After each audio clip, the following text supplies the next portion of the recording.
títol, un descens a paraular la salvació, són moltes les coses que estaran en joc aquest diumenge a la penúltima jornada de la segona B.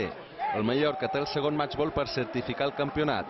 Un punt a Somos davant el Badalona bastarà per aconseguir el primer gran objectiu, disputar el play-off de campions. Els de Moreno hauran de puntuar davant un equip que es juga també a entrar a play-off. L'Atlètic Balear cercarà encarrilar la salvació amb una victòria a Cornellà.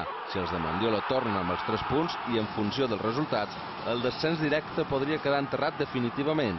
En cap cas pot salvar-se del play-out matemàticament aquest cap de setmana. L'equip blanc i blau està empatat a 41 punts amb el Llagostera, que juga dissabte contra l'Ontinyent. El Formentera està obligat a guanyar el ja descendit Deportiu Aragón per arribar a la darrera jornada amb opcions de permanència.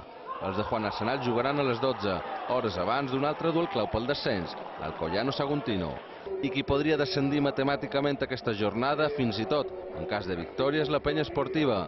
El miracle dels pitiusos passa per guanyar els 2 partits que queden. El primer, aquest diumenge contra l'Ebro, rival que també lluita pel play-off descens.